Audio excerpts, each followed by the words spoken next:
teman-teman, kita bertemu di program Basa Basi Bali. Hari ini saya ada di Pondok Dayang Hutch Village. Saya berjumpa dengan seorang seniman muda, namanya Kadek Ding. Dia getol sekali berkarya dan membuat kul-kul. Apa yang mengilhami saudara untuk membuat kukul? Awalnya itu dari ketidaksengajaan menemukan kayu bakar pada awalnya. Nah, pada saat itu saya ada orang tua, saya minta kukul gak dikasih. Dari situlah saya jadikan, awalnya itu kayu bakar itu jadikan sebuah kesenian, tapi mengarahnya ke kukul. Nah, awalnya itu kukulnya tuh saya punya konsep, kenapa kukul yang kita bikin tuh kok polos, sedangkan kukul yang saya bikin tuh agak modif kayak ini. Sekarang kan bentuknya mungkin mengarah ke muka-muka yang seram, ada yang seperti itu alien yang tadi saya bikin, ada konsepnya, kalau orang bilang konsepnya kalau gentar salah gentar begitu. Kalau gentar, Salah gentar, slow gentar mungkin gentar. ya.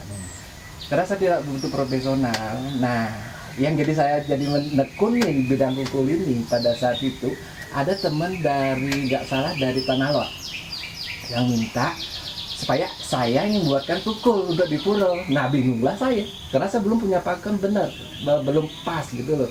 Karena kisah saya dulu itu bikin punya kukul kondokan.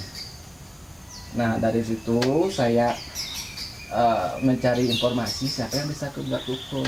Akhirnya itu ada tadi itu dari teman info ini yang bisa kukul. Jadinya saya belajar dari bahan dulu, bahan yang bisa dipakai. Ada orang intaran, ada orang camplung, nangke.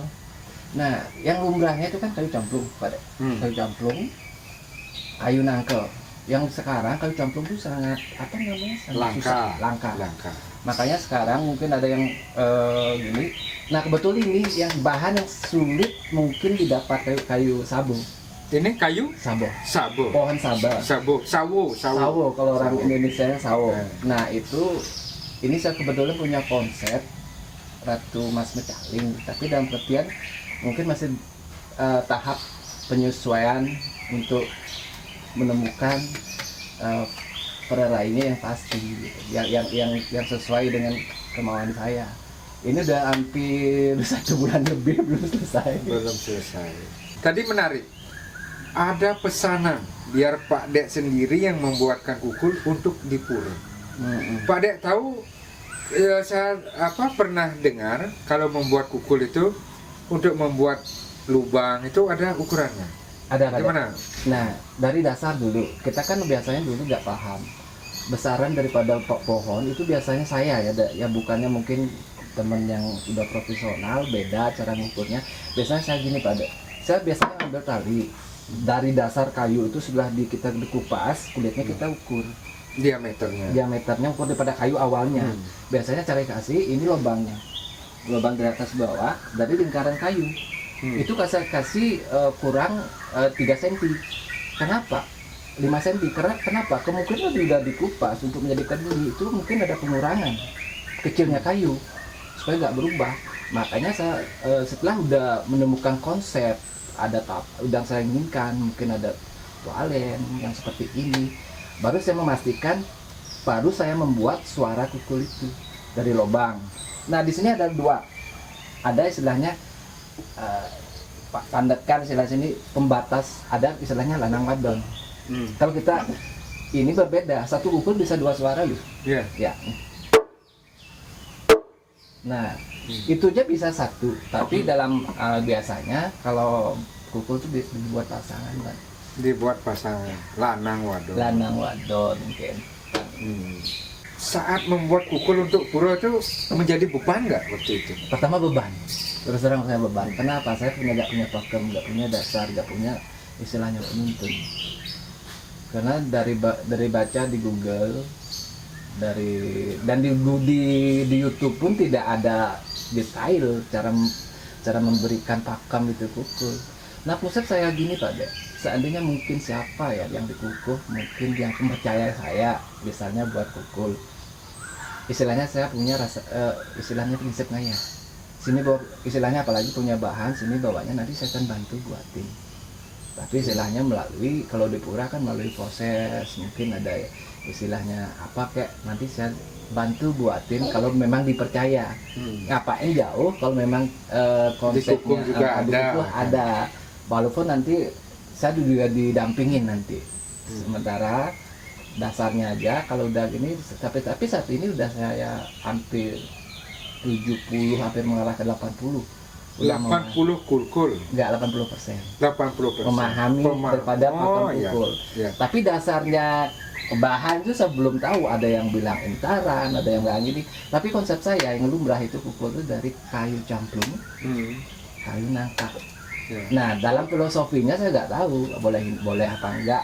Tapi dalam konsepnya masih tetap saya pembelajaran.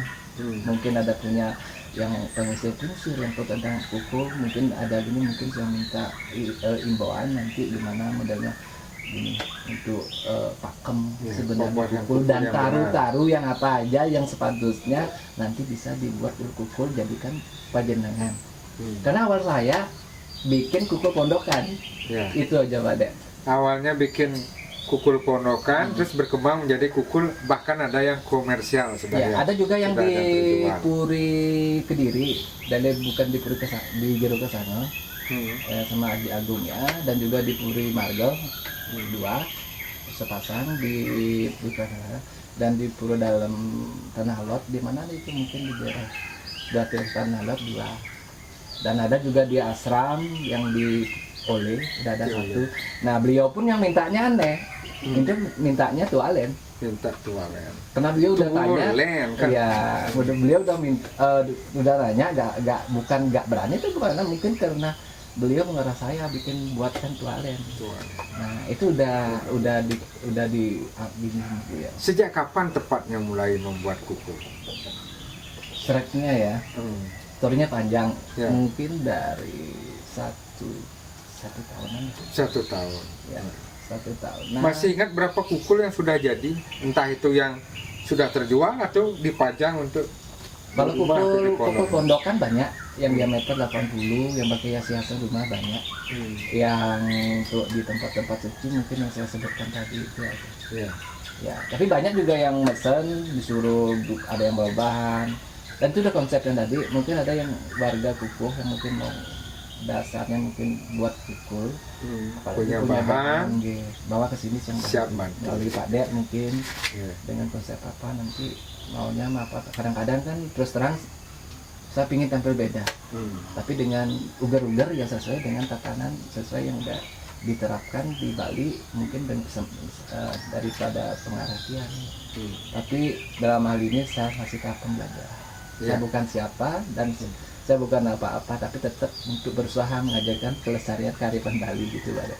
Kalau kukul pada umumnya yang terpajang di Balai Banjar, yang terpasang di pura, itu kan polos.